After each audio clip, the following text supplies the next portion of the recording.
Coucou les amis, je vous retrouve pour la présentation d'un de mes chouchous tarot, le Chrysalis Tarot. Je vous en ai beaucoup parlé durant la fin de cette année, enfin de l'année 2018. Et c'est un jeu que dont j'ai longtemps regardé le travail.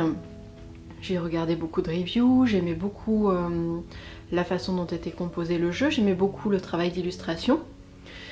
Et je sais pas pourquoi, c'était un jeu qui est resté pendant très longtemps sur ma wishlist jusqu'à ce que j'ai le déclic, donc fin 2018, et que je finisse par le prendre.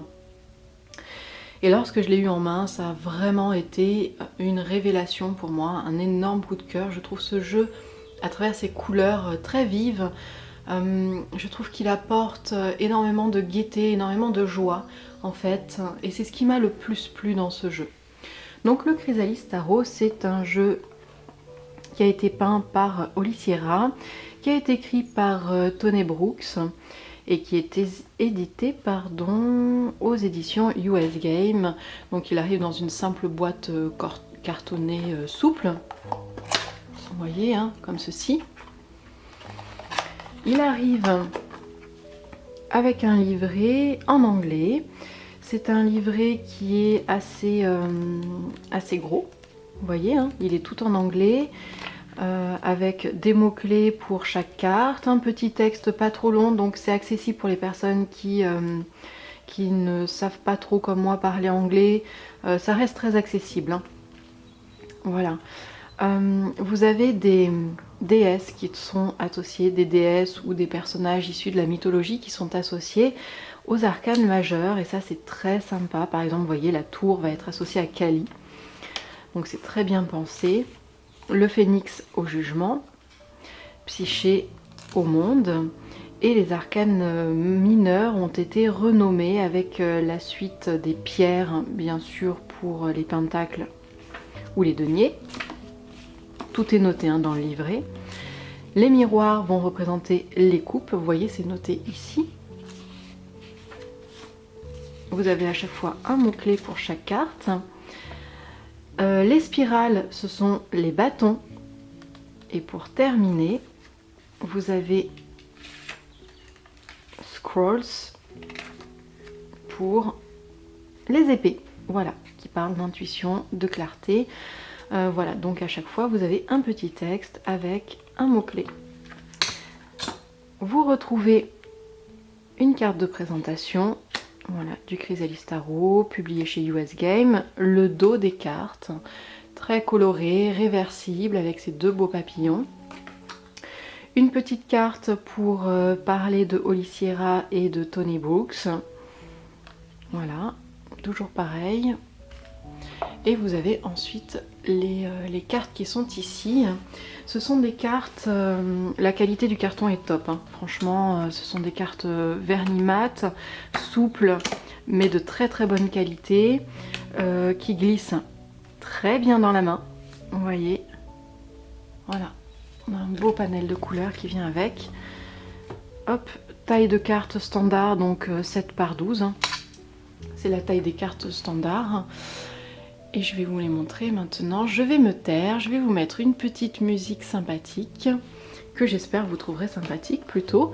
Et puis vous allez plonger dans cet univers qui moi m'a énormément plu de par ces multitudes de couleurs qui nous enchantent. Il y a un côté vraiment très magique, très enchanté en fait que je retrouve dans ce jeu.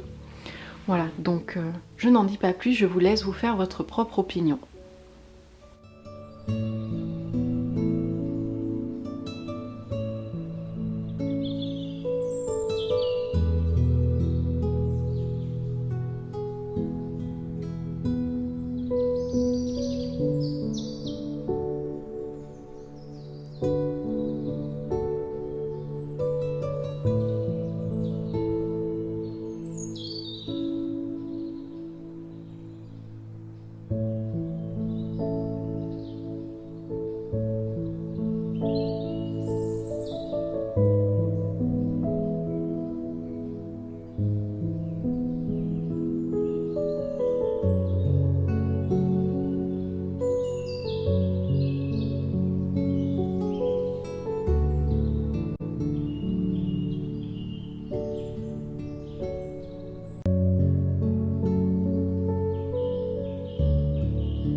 Donc voilà pour ce très beau jeu. En fait, vous avez vu, il reprend un petit peu l'art naïf.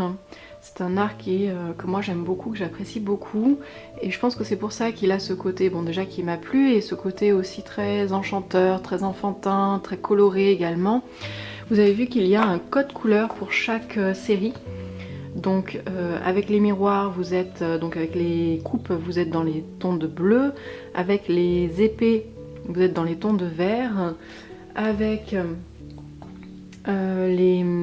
Pardon, je vous ai dit une bêtise. Avec les pierres, donc avec les deniers, vous êtes dans les tons de vert. Avec les épées, vous êtes dans les tons de violet. Avec les bâtons, vous êtes dans les tons de jaune, jaune-rouge à chaque fois. Voilà. Et vous avez, je crois que je vous l'ai déjà dit, beaucoup de représentations archétypales pour ce jeu. Voilà, donc une très très belle découverte pour moi. J'espère qu'il vous aura plu aussi, que ce sera une belle découverte pour vous. Je vous embrasse bien fort et je vous dis à très bientôt pour d'autres vidéos. Ah si, une toute dernière petite chose, parce que j'y pense, on a testé ce jeu en live ensemble pour faire un tirage psychologique et c'est un jeu qui a très très bien fonctionné. Voilà, donc c'est à mettre dans vos jeux également, que vous pouvez utiliser en tirage psychologique. Voilà, sur ce je vous embrasse bien fort, bye bye.